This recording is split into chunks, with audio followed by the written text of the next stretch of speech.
ការទូទាញនេះគឺជាការទូទាញទូទៅប្រសិនបើមិនត្រូវជាមួយអ្នកច្រើនភាគរយនោះទេវាមិនមែនជាវីដេអូរបស់អ្នកនោះទេរិស័យឆ្នាំកសម្រាប់ខែមីនាឆ្នាំកជាអ្នកធ្វើការមួយចំនួនខែថ្មីកិច្ចការទូទៅតែងតែមានបញ្ហាពេលខ្លះអ្នកព្យាយាមធ្វើឲ្យបានល្អបំផុតតែមិនអាចទៅរួចបើមិនមានរឿងទេក៏មានឧបសគ្គមករាំងស្ទះធ្វើឲ្យអ្នកមានអារម្មណ៍ហត់នឿយខ្លាំងមែនទែនពិតជាចង់ចោះចាញ់ហើយជីវិតនេះហាក់ដូចជាដើរថយក្រោយពេលខ្លះអ្នកមានអារម្មណ៍ថាវាដូចជាថ្ងៃចុងក្រោយនៃពិភពលោកនេះអ្នកពិតជាចង់ឲ្យរឿងគ្រប់យ៉ាងផុតរលត់ចេញពីជីវិតរបស់អ្នកតែអ្នកមិនអាចធ្វើទៅបានដូច្នេះអ្នកចង់ឲ្យខ្លួនឯងបាត់ពីពិភពលោកនេះនៅថ្ងៃណាមួយសូមតាំងសតិឡើងវិញអ្នកនៅមានផ្លូវដោះស្រាយនៅមានមិត្តភ័ក្តិនៅមានបងប្អូននិងក្រុមគ្រួសារចាំលើកទឹកចិត្តចាំបារម្ភអ្នកគ្រប់ពេលហើយពេលវេលាល្អនឹងចូលមកដល់ក្នុងជីវិតរបស់អ្នកនៅពេលដែលអ្នករៀបចំជីវិតនេះបានល្អក៏គួរតែមានសុខភាពល្អនិងកម្លាំងចិត្តខ្លាំងក្លាដែរទើបអ្នកអាចតស៊ូបាននៅពេលដែលលៀបចូលមកដល់បើសិនជាអាចគួរតែស្វែងរកដើមពោធិ៍ស័ក្តិសិទ្ធិឬក៏ដើមពោធិ៍ចំណាស់ណាមួយដើម្បីជ្រួចទឹកបន្សាបឥទ្ធិពលអាក្រក់បន្សាបកម្លាំងឥទ្ធិពលអាក្រក់ដែលមាននៅក្នុងពលិវាសនាសរសៃសាច់ស្បែកឆ្អឹងនិងធាតុទាំង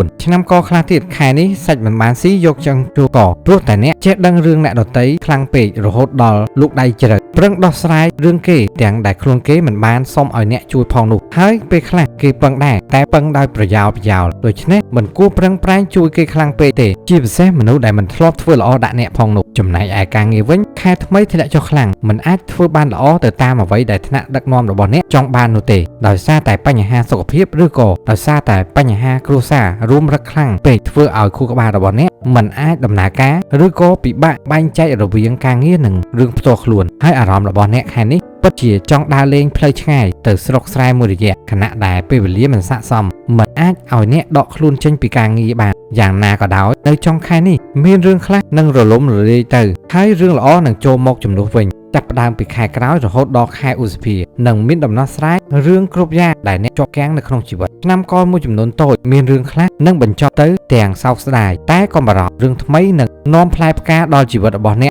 កនឹងចូលមកជំនួសវិញវាជាពេលវេលាដ៏រីករាយនិងមានតែភាពជោគជ័យហើយកុំភ្លេចថាមនុស្សខ្លះញញឹមនិងបោះដៃខាងជួយអ្នកតែដៃម្ខាងទៀតកំពុងតែកាន់កាំបិតចាក់អ្នកពីក្រោយខ្នងពេលមានអាកាសដូច្នេះគួរតែនៅឲ្យឆ្ងាយពីមនុស្សដែលពូកែតែគិតរឿងអវិជ្ជមានពូកែតែអប់អ្នកនេះអ្នកនោះដោយមិនសមមូលហេតុជាពិសេសសុភាពបរោះខ្លាំងខ្លាយឆ្នាំកុលជាអ្នករស់ស៊ីមួយចំនួនខែថ្មីអាចថាជាខែសំណាងក៏បានជាខែសោយក៏បានដោយសារតែពេលដែលអ្នកទទួលបានរឿងល្អមួយអ្នកនឹងបាត់បង់អ្វីមួយទៅវិញវាប្រៀបដូចជាការដោះដូរហើយការបួងសួងរបស់អ្នកស័ក្តិសិទ្ធិច្រើនតែផលល្អក៏មិនកើតមានយូរអង្វែងដែរព្រោះតែចិត្តរបស់អ្នកមិនទាន់ស្រស់ស្អាតគ្រប់គ្រាន់គ្រប់ចំណុចតាមលក្ខខណ្ឌដែលទេវតាបារមីឬក៏គ្រូវាសនារបស់អ្នកចង់បានដូច្នេះមុននឹងចង់បាននេះគួរតែរក្សាផ្លូវចិត្តឲ្យបានល្អជាមុនសិនហើយក៏ត្រូវតែធ្វើអំពើល្អដូចគ្នាធ្វើបុណ្យដល់អ្នកខ្សត់អ្នកអត់ពិតប្រាកដឬក៏ធ្វើទានដល់ព្រះសង្ឃវ័យចំណាស់ក៏ដូចជាព្រះសង្ឃអត្តខាតដែលអ្នកបានឃើញព្រះអង្គនៃបុណ្យតាមផ្លូវនោះការរស់ស៊ីរបស់អ្នកនឹងមានតែលូតលាស់មានតែការឡើងមានតែអតិថិជនល្អចំណែកឯឆ្នាំកុលជាអ្នករស់ស៊ីមួយចំនួនខែថ្មីបញ្ហាចាស់មិនទាន់ចប់បញ្ហាថ្មីចូលមកដល់ពេញមួយខែនេះអ្នកនឹងមិនអាចសុខនោះទេប្រសិនបើអ្នកជាមនុស្សដែលចូលចិត្តឆាំងទៅឆាំងមកហើយអ្នកនឹងរវល់គិតតែពីតតាំងនិងមិនមានពេលវេលាសម្រាប់គិតគូរចង់ពង្រីកមុខរបរការរស់ស៊ីរបស់អ្នកនឹងចាប់ផ្ដើមធ្លាក់ចុះបន្តិចម្ដ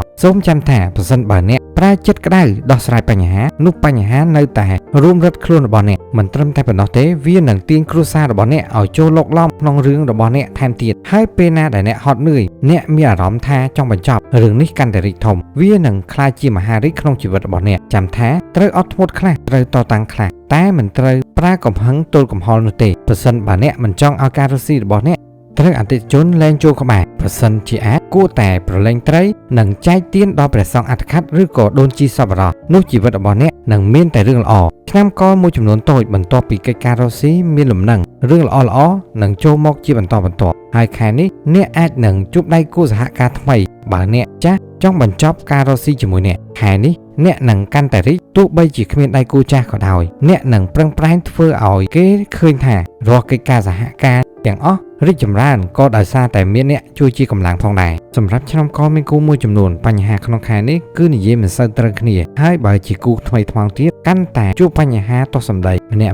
់មិនព្រមថយមួយជំហានខ្លាចអន់ខ្លាចចាញ់គ្នាមួយម៉ាត់មិនទាន់ជ្រុះដល់ដីផងម្ខាងទៀតក៏វាយបកយ៉ាងចាស់ដៃជីវិតស្នេហារបស់អ្នកទាំងពីរហាក់ដូចជាមិត្តភក្តិគ្មាននរណាចៅនរណានោះទេតែដល់ពេលមានរឿងធំក៏ចាប់ផ្ដើម នាំគ្នាសន្ស្លាវជាពិសេសនៅពេលដែលកូនរបស់អ្នកទ្រាំលែងបានគេនឹងចាក់ចេញពីអ្នកទាំងពីរព្រោះតែគេគិតថាគ្រួសារមួយនេះគ្មានសេចក្តីសុខមិនចេះអត់ឱនឲ្យគ្នាមិនដូចគ្រួសារអ្នកដទៃដែលដោះស្រាយគ្នាដោយសន្តិវិធីសូមចាំថាទឹកត្រជាក់ព្រៃកុំប្រសិនបើអ្នកនៅតែធ្វើចិត្តក្តៅនៅតែឆ្លោះគ្នាមិនឈប់បែបនេះថ្ងៃណាមួយអ្នកទាំងពីរនឹងឈានដល់ផ្លូវបំបែកហើយអ្នកទាំងពីរនឹងមានវិបដិសារីនៅថ្ងៃណាមួយដូចគ្នាប្រសិនជាអាចគួរតែធ្វើបន់ដល់ម្ចាស់បំណុលកម្មឬក៏ធ្វើបន់ដល់ម្ចាស់កម្មពៀននៃគូវាសនារបស់អ្នកនោះជីវិតស្នេហារបស់អ្នកទាំងពីរនឹងមានតែរឿងល្អៗរីឯឆ្នាំកមានគូខ្លះទៀតខែនេះអ្នកទាំងពីរពេលខ្លះមិននិយាយរកគ្នាព្រោះតែម្ខាងទៀតខឹងងោដាក់គ្នាដោយសារតែរឿងប្រច័ណ្ឌឬក៏រឿងដែលមិនសមនឹងឆ្លោះគ្នាពេលខ្លះអ្នកទាំងពីរមើលទៅ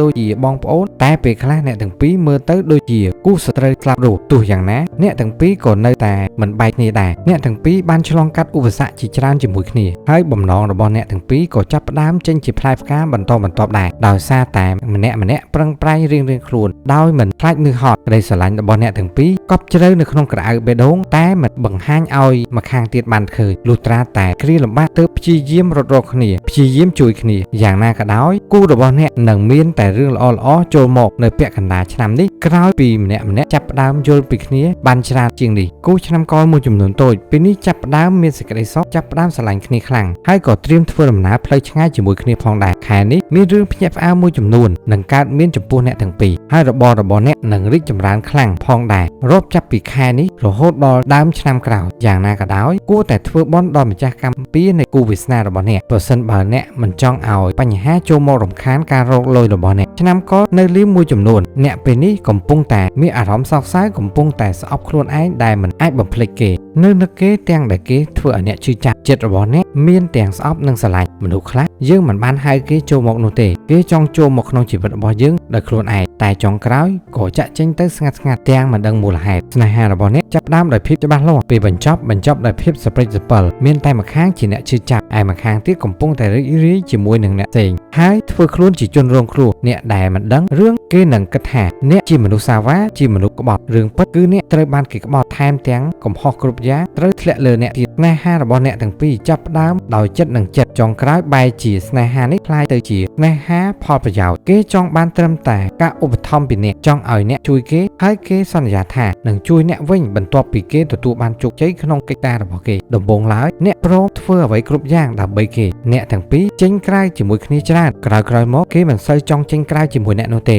ដោយគេយកលេសថាគេរវល់អ្នកជឿគេមករកអ្នកឬក៏តាក់ទងមកអ្នកនៅពេលដែលគេចង់ឲ្យអ្នកជួយគេប៉ុណ្ណោះប៉ុន្តែក្រោយមកអ្នកក៏បានដឹងថាគេកំពុងតែមានអ្នកថ្មីតាមរយៈមិត្តភ័ក្តិរបស់គេឬក៏មិត្តជិតស្និទ្ធរបស់អ្នកទ្រាំមិនចង់ឲ្យអ្នកធ្វើជាមនុស្សល្ងងទើបគេប្រាប់អ្នកទីបញ្ចប់នៅពេលដែលអ្នកដឹងរឿងគេស្នេហារបស់អ្នកត្រូវបានបញ្ចប់ដោយសារតែគេស្ងាត់ហើយគេលែងតាក់ទងជាមួយអ្នកគឺទំនាក់ទំនងនេះបញ្ចប់ដោយមិនប្រើពាក្យថាបែកសូម្បីតែមួយម៉ាត់ព្រោះតែគេបង្ហាញអ្នកថ្មីនៅលើបណ្ដាញសង្គមឬក៏ណែនាំមិត្តភ័ក្តិឬក៏ក្រុមគ្រួសាររបស់គេឲ្យបានស្គាល់ចាំថារឿងខ្លះយើងគួរតែរក្សាតម្លៃខ្លួនឯងម្នាក់មានតម្លៃខុសៗគ្នាដូច្នេះអ្នកគួរតែរក្សាតម្លៃរបស់អ្នកឲ្យបានល្អហើយត្រូវមើលថែខ្លួនឯងឲ្យបានល្អទោះអ្នកមិនចង់បានអ្នកថ្មីតែអ្នកនឹងនៅតែជួបអ្នកជាមនុស្សដែលល្អបំផុតគេនឹងមានចរិតដូចអ្នកច្រើនគេនឹងជួបបញ្ហាច្រើនហើយគេក៏ពូកែដោះស្រាយបញ្ហាផងដែរប៉ុន្តែអ្នកអាចនឹងពិបាកទ្រាំជាមួយនឹងចរិតរបស់គេបន្តិចព្រោះតែគេពេលខ្លះមានចរិតក្មេងតែស្នេហារបស់អ្នកនឹងផ្អែមល្ហែមនៅជាមួយគ្នាកាន់តែយូរកាន់តែស្រឡាញ់គ្នាខ្លាំងចំណែកឯឆ្នាំកលខ្លះទៀតខែនេះមិនមានអ្វីប្លែកនោះទេអ្នកនៅតែនៅម្នាក់ឯងដោយសារតែអ្នកជាមនុស្សដែលចិត្តខ្លាំងជាមនុស្សដែលមិនចេះទ្រាំនរណាដូច្នេះកុំធ្វើឲ្យគេឈឺក្បាលច្រើននៅម្នាក់ឯងមួយរយៈល្អបំផុតសូមជូនពរឆ្នាំកលឲ្យជួបតែរឿងល្អជួបតែមនុស្សល្អជោគជ័យក្នុងខែថ្មីអរគុណសម្រាប់ការស្ដាប់ជួបគ្នានៅវីដេអូក្រោយ